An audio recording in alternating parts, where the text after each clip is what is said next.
स्वागत है आप सभी का ग्लोबल आईटीआई यूट्यूब चैनल पर। जैसा कि आप सभी को पता होगा 2022 में आईटीआई स्टूडेंट्स को भी टैबलेट का डिस्ट्रीब्यूशन हुआ था, प्लस ग्रेजुएशन वाले बच्चों को फ्री मोबाइल का डिस्ट्रीब्यूशन हुआ था। तो ये जो स्कीम है सरकार द्वारा समय समय पर चलाई जाती है। तो 2022 में मिला, लेकिन 2023 में बच्चे इंतजार कर रहे थे और लगातार कमेंट भी आ रहे थे बच्चों के कि सर 2023 में कब मिलेगा, बट अभी तक कोई अपडेट नहीं आ रही थी। तो आज की वीडियो में आपको मैं वही अपडेट देने वाला हूँ कि जो डिस्ट्रीब्यूशन है उसका टेंटेटिव यानी एक उम्मीद है कि कब तक मिल सकता है, और उसी की जानकारी आज न्यूज़पेपर के माध्यम से मिली है जो मैं आप लोगों से शेयर करने वाला हूं। अगर आप आईटीआई स्टूडेंट हैं तो आप चैनल को जरूर सब्सक्राइब कीजिए। यहाँ पर आईटीआई से जुड़ी जानकारी मिल जाती है समय समय पर। साथ ही आईटीआई परीक्षा की बेहतर तैयारी भी आपको यहाँ पर कराई जाती है। और अगर आप थोड़ा कोर्स ज्वाइन करना चाहते हैं तो ग्लोबल आईटीआई का मोबाइल ऐप डाउनलोड कर सकते हैं, जिससे आप बेहतरीन तैयारी कर सकते हैं। एक क्लासरूम की तरह जो क्लासरूम लेक्चर होते हैं वो आपको यहाँ पर रिकॉर्डेड मिल जाते हैं चैप्टर वाइज, जिससे आप बेहतरीन तरीके से आप जो कमी है आपकी पढ़ाई वो पूरी कर सकते हैं। जैसे कई बार आप कॉलेज ना जा पाएँ किसी वजह से या कुछ मिस हो गया है तो यहाँ पर पढ़ सकते हैं। ग्लोबल आईटीआई एक मोबाइल ऐप प्ले स्टोर से डाउनलोड कर सकते हैं। नेक्स्ट हम लोग बताते हैं इस वीडियो में जो मेन टॉपिक है वो है यूपी में। आपको पता होगा कि जो स्कीम है वो उत्तर प्रदेश में है, तो जो भी बच्चे उत्तर प्रदेश से बिलोंग करते हैं ये सिर्फ जानकारी उन्हीं की काम आने वाली है, क्योंकि सभी स्टेट की अपनी स्कीम होती है। सभी राज्य सरकारें अपने हिसाब से कुछ न कुछ समय समय पर चीज़ें चलाती रहती हैं। तो फिलहाल पिछले साल से ये उत्तर प्रदेश में चल रहा है ऐसा। यहाँ पर पढ़ाई करने वाले बच्चों को स्मार्टफोन और टैबलेट दो चीज़ें डिस्ट्रीब्यूट की जाती हैं। हालांकि इनका अपना क्राइटेरिया है। जैसे टेक्निकल वाले बच्चों को ज़्यादातर स्मार्टफोन नहीं दिया जाता है, उनको टैबलेट दिया जाता है। और जो ग्रेजुएशन वगैरह और अदर कोर्सेज करते हैं उनको जो है स्मार्टफोन दिया जाता है। तो 2022 की बात की जाए यानी पिछले वर्ष की बात की जाए तो पिछले वर्ष में 17 लाख स्मार्टफोन जो है डिस्ट्रीब्यूट किए गए थे 2022 में, जो कि चुनाव के आसपास ही किए गए थे। और इस बार का भी जो टारगेट है, जो यहाँ पर न्यूज़पेपर के माध्यम से पता चल पा रहा है कि जो 25 लाख स्मार्टफोन डिस्ट्रीब्यूशन करना है, और ये शुरू होने वाला है सितंबर 2023 में। यानी आपका ये अगस्त खत्म होने वाला है और सितंबर के दूसरे सप्ताह के अराउंड में ये जो है गवर्नमेंट शुरू कर देगी इस साल का जो डिस्ट्रीब्यूशन है। अब इसमें किस बैच को शामिल किया जाएगा इसके लिए अभी कोई आधिकारिक जानकारी नहीं है। आने वाले टाइम पर मैं आप लोगों से शेयर करता रहूँगा।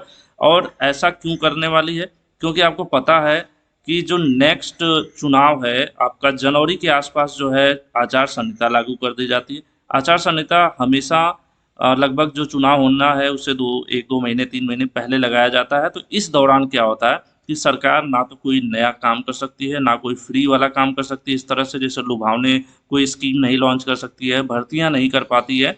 तो इसीलिए जो कोई भी काम होता है वो चुनाव से पहले होना ज़रूरी होता है। तो जब जनवरी में चुनाव होना है लोकसभा का, यहाँ पर आप देख रहे हैं लिखा हुआ है, तो ऐसे में मतलब चुनाव तो बाद में होगा, मार्च अप्रैल में हो सकता है, लेकिन जनवरी से जो है आचार संहिता लागू हो जाएगी। ऐसे में सरकार कोई नई स्कीम नहीं ला सकती है और ना ही ऐसा कुछ फ्री वाला काम कर सकती है। तो अब सरकार का यहाँ पर टारगेट है कि जो 4 महीने बच रहे हैं इनके पास, सितंबर, अक्टूबर, नवंबर, दिसंबर, इस 4 महीने में इस स्कीम को कंप्लीट करें, यानी टैबलेट वगैरह डिस्ट्रीब्यूट करें। और यहाँ पर एक जानकारी और ऊपर लिया, देखिए यहाँ पर लिखा हुआ कि आईटी विभाग के सचिव हैं, इन्होंने बताया है कि जो कंपनियां हैं जिनसे इनको खरीदना है उनको भी इन्होंने आदेश दे दिया है आपूर्ति के लिए, यानी सप्लाई कंपनी दे इनको तभी तो ये डिस्ट्रीब्यूट करेंगे, तो उसका भी आदेश दे दिया गया है। और सितंबर के दूसरे सप्ताह से शुरू हो जाएगा डिस्ट्रीब्यूशन। और इस साल, पिछले साल जो है 17 लाख बच्चों को, 2022 में 17 लाख बच्चों को डिस्ट्रीब्यूट किया गया था। और इस बार टारगेट यहाँ पर 25 लाख का लिखा हुआ आ रहा है कि 25 लाख मोबाइल फ़ोन लिखा हुआ, तो इसमें दोनों होगा, मोबाइल फ़ोन और टैबलेट। क्योंकि जगह जगह आपने देखा होगा कैंडिडेट वाइज या कोर्स के अकॉर्डिंग ये थोड़ा बहुत अपने स्कीम में बदलाव करते हैं। तो उसी हिसाब से ये डिस्ट्रीब्यूशन का आप एक अंदाज़ा लगाया जाए, जो अब बच्चे कह रहे थे कब तक मिल सकता है। तो अब हम लोग भी थोड़ी सी इस न्यूज़ को आने के बाद उम्मीद रख सकते हैं। बीच में तो एकदम सब कुछ गायब था, कोई जानकारी नहीं मिल पा रही थी, तो लग रहा था क्या होगा। लेकिन जो योजना है इसका नाम क्या है, योगी सरकार की योजना है, और ये है स्वामी विवेकानंद युवा सशक्तिकरण योजना। इसके तहत जो है ये जो टैबलेट है और या फिर स्मार्टफोन है उसका डिस्ट्रीब्यूशन होता है।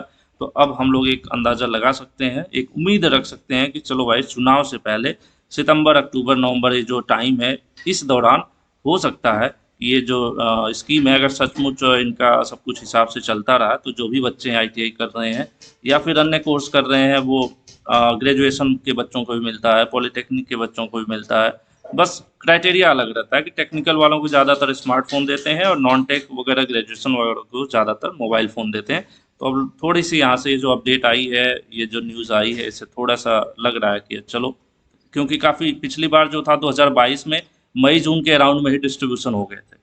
इस बार काफ़ी लेट हो गया तो लग रहा था क्या पता ना मिले, लेकिन थोड़ी सी यहाँ पर उम्मीद जगी है।